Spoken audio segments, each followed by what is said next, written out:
좋지 않은 소식만 들려오는 부동산 경기. 하지만 앞으로 집을 사실 때 몇만 불을 세이빙하실 수도 있다는 사실 알고 계시나요? 궁금하신 분들은 끝까지 봐주세요.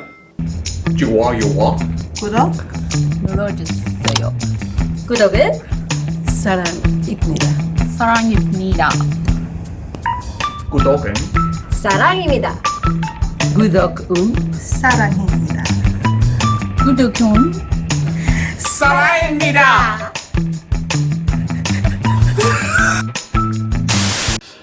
안녕하세요. 저는 호주에서 15년째 부동산 매매와 임대 관리 일을 도와드리고 있는 박 팀장이라고 합니다. 호주에서는 이제 코비드 사태에서 어떻게 빠져나올 것인가, 어떻게 경기 회복을 시킬 것인가가 가장 큰 관심사로 떠오르고 있는 가운데, 사람들도 이제는 직장으로 많이들 복귀하고 있고 학생들도 모두들 학교로 돌아가서 예전의 모습을 많이 찾아가고 있는 상태입니다. 이제 뉴사우스 웨일즈 주에서는 이번 달인 6월부터 주 안에서의 여행이 허락된 상태이기 때문에 2달 전에 비해서는 너무나도 긍정적인 모습이라고 할 수가 있겠습니다. 지난 몇 달 동안에 집에만 갇혀서 계시느라고 너무나도 답답한 부분도 많으셨겠지만, 또 한편으로는 평소에 너무나도 자연스럽게 여기던 사소한 행동들을 할 수 없게 되어버려서 그런 작은 행동들을 할 수 있었던 자유가 참 소중한 것이었구나라고 되돌아볼 수 있는 기회가 되었던 것도 사실인 것 같습니다. 많은 분들이 코비드 사태 이후에 경기가 안 좋아지는 걸 걱정하고 계시고 부동산 가격도 조금씩 떨어지고 있는 가운데, 부동산 관련해서 앞으로 집을 사실 계획을 하고 계신 분들한테 도움이 될 수 있는 정보가 있어서 이렇게 영상을 준비하게 되었습니다. 이미 많은 분들이 알고 계시겠지만 호주에서 집을 사실 때는 스탬 듀티 혹은 트랜스퍼 듀티라고 하는 인지세를 주 정부에 지불하여야만 하는데요. 당연히 이 스탬 듀티는 집값이 얼마냐에 따라서 결정이 되겠고요. 이 스탬 듀티를 계산하는 방법은 제가 지금 화면으로 보여드리는 것처럼 계산을 하시면 됩니다.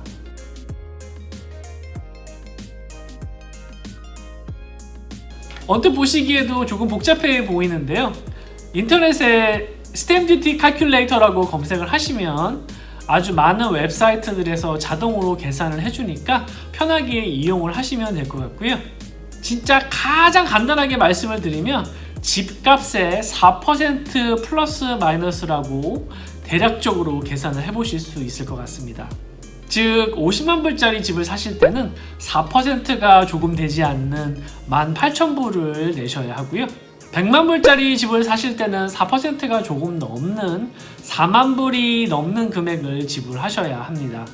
만약 300만 불짜리 이상의 집을 사신다면 15만 불이 넘는 금액을 주 정부에 지불을 하셔야만 합니다.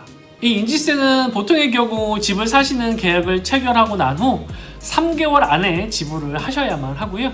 오프 더 플랜의 경우에는 최대 12개월까지 연장을 시킬 수가 있어서 총 15개월 안에 완납을 하시던지, 아니면 그 안에 사신 아파트가 완공이 될 경우 완공을 하고 나서 세트를 하실 경우에 같이 지불을 하셔야만 합니다. 시드니 외곽 지역에 70만 불짜리 부동산을 구입하신다는 가정을 할 경우 20%는 디포짓으로 준비를 하시고 80%를 융자를 받아서 집을 구매한다는 가정하에 20% 디포짓 14만 불과 인지세 27,000불 정도를 같이 준비하셔야 하며, 변호사 비용이나 스트라타 리포트, 빌딩 혹은 패스트 인스펙션 같은 소소한 비용들을 3,000불 정도 잡았을 경우에 70만 불짜리 집을 사시기 위해서는 20% 디포짓인 14만 불과 인지세 및 각종 비용을 더한 금액 3만 불을 더 준비하셔야지만 구입을 하실 수가 있습니다. 근데 이 70만 불짜리 집을 사실 때 들어가는 추가 비용 3만 불, 당연히 100만 불짜리 집을 사실 경우에는 약 4만 불 정도의 인지세가 들어가게 되겠는데요. 많은 분들이 이미 경험을 하시겠지만 이 3만 불, 4만 불이라는 돈이 결코 무시할 수 있는 돈이 아닙니다.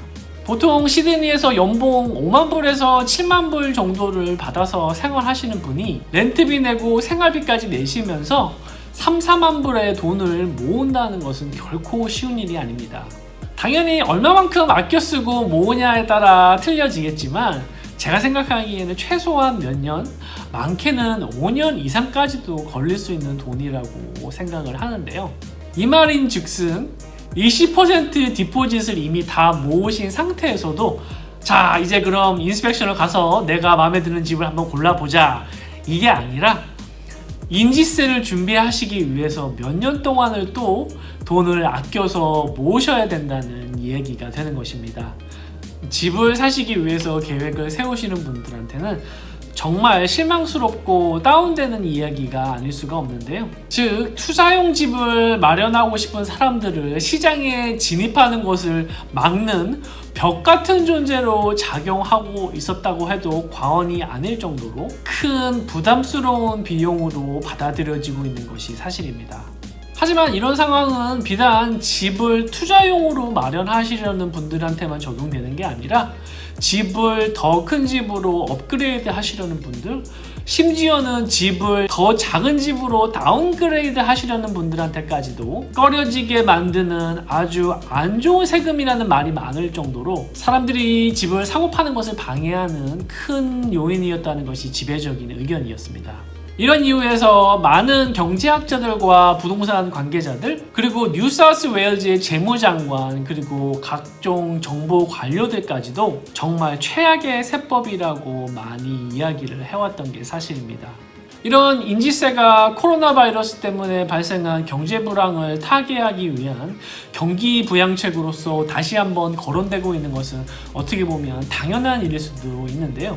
사실 또 한편으로는 집을 사시는 분들한테는 큰 부담으로 다가오는 엄청난 금액의 세금이지만 주정부 입장에서는 주정부가 거두어들이는 모든 세금의 20% 정도를 차지하는 가장 큰 세금 수입원에 손을 대서 조정을 하는 것은 결코 쉬운 일이 아닌 것 또한 사실입니다.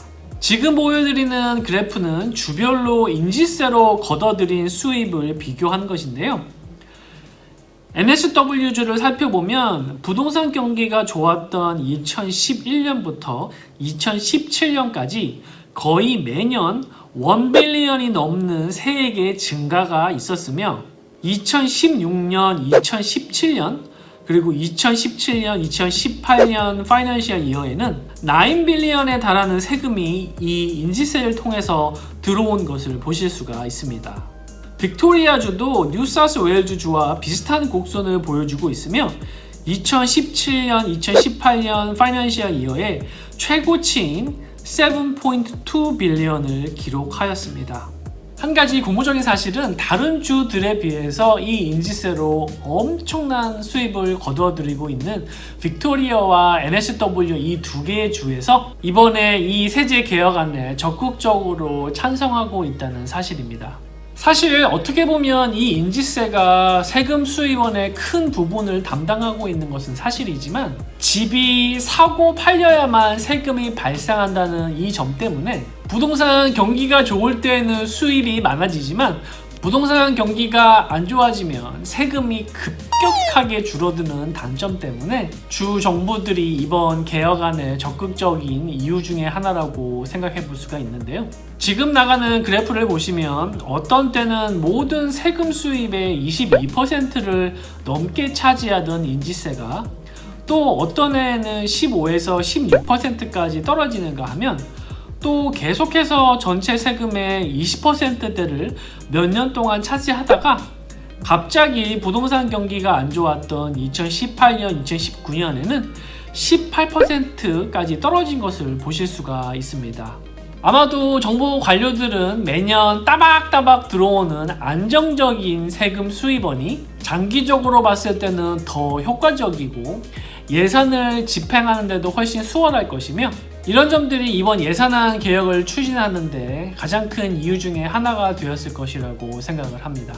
자, 그렇다면 총 세금의 22%까지도 담당을 하고 있던 이 인지세가 없어지게 된다면 호주 정부에서는 어떤 식으로 이 큰 세금의 공백을 메우려고 하는 것일까요?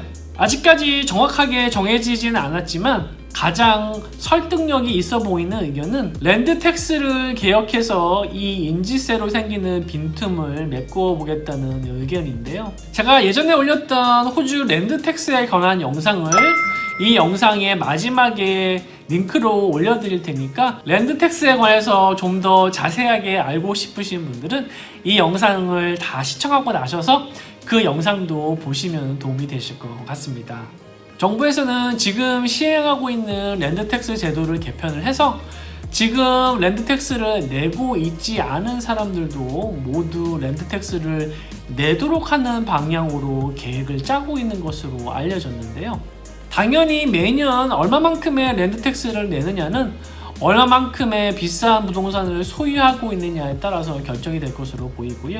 이런 개혁이 이루어질 경우 집을 사실 때 한 번에 몇만 불에서 몇십만 불의 인지세를 지불하지 않고 대신에 집의 가치에 따라서 적게는 몇백 불에서 몇천 불까지의 렌트텍스를 매년 지불하는 식으로 바뀔 것으로 예상을 하고 있습니다. 이렇게 될 경우 집을 사시려고 계획을 하고 계신 분들한테는 그만큼 진입장벽이 낮아지는 효과가 나타날 것으로 보이고 집을 사시기 위해서 돈을 모아야 되는 시간도 그만큼 짧아질 것으로 예상을 합니다.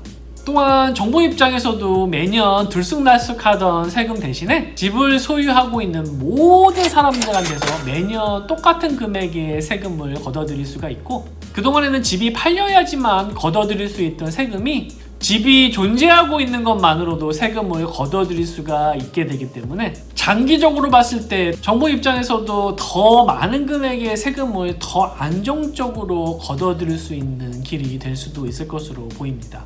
그럼 인지세가 없어진다면 어느 지역에 집을 구매하시는 것이 가장 큰 이득이 될 수 있을까요? 지금 현재 부동산 중간 가격을 기준으로 스탬프 듀티를 얼마를 내고 있는지를 살펴보면 시드니는 하우스를 살 경우 49,586불을 유닛의 경우 28,942불을 내고 있고요.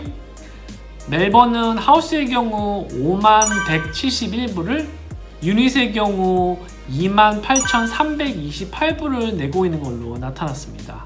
호주 전체에서 인지세를 가장 많이 내고 있는 지역들을 부동산 중간 가격을 기준으로 살펴보면 하우스의 경우 뉴사우스 웨일즈 주가 탑10 중에서 6개 지역을 차지했고 빅토리아가 3개 지역 그리고 캔버러가 1개 지역을 차지한 걸로 나타났는데요. 그 중에서 가장 인지세가 비싼 탑5는 NSW의 경우 로우 노스쇼, CTN 이스트, 그리고 노선 비치스, 그리고 어퍼 노스쇼, 그리고 빅토리아주의 멜번 이너 이스트로 조사가 되었습니다. 유닛의 경우를 살펴보면 NSW주의 CTN 이스트가 1위를 차지했고 로우 노스쇼가 2위, 그리고 노선 비치스가 3위를 차지했으며 멜번의 이스트와 사우스가 각각 4위와 5위를 차지하였습니다. 앞으로 여기에 나열된 지역들을 포함해서 호주에 집을 사시려고 계획하신 분들은 그 시간을 좀 더 앞으로 앞당기실 수 있을 것으로 보이는데요. 하지만 오랫동안 지속되어 오면서 정부의 큰 세금 수입원으로 자리 잡고 있는 인지세를 개혁하는 데는 약간의 부작용도 따를 수밖에 없을 것으로 보입니다. 같이 동반되는 부작용에는 첫 번째로 인지세가 없어지는 만큼 혹은 그 이상으로 부동산 가격이 올라갈 수도 있다는 의견들이 있었고요. 두 번째로는 지금까지 수만 불에서 수십만 불까지의 인지세를 지급한 사람들과 앞으로 인지세를 내지 않아도 되는 사람들 사이에 어떻게 차별이 되지 않도록 이 불평등을 잘 조절하느냐가 문제로 남아있을 것 같고요. 세 번째로는 큰 하우스들은 가지고 있지만 수입이 많지 않은 펜셔너 같은 아셋 리치 but 캐시 푸어 상황에 놓인 사람들이 어떻게 매년 랜드텍스를 감당할 수 있을 것이냐가 또 다른 문제로 떠오를 것으로 보입니다. 네, 오늘 제 영상은 여기까지였고요. 아직까지 구독하지 않으셨다면 구독 버튼 눌러서 앞으로도 호주 부동산에 관한 좋은 정보 놓치지 않으시기를 바랍니다. 제 이전 랜드텍스 영상 곧 링크로 띄워드릴 테니까 궁금하신 분들은 놓치지 마시고요. 제 영상 끝까지 시청해주셔서 너무 감사합니다.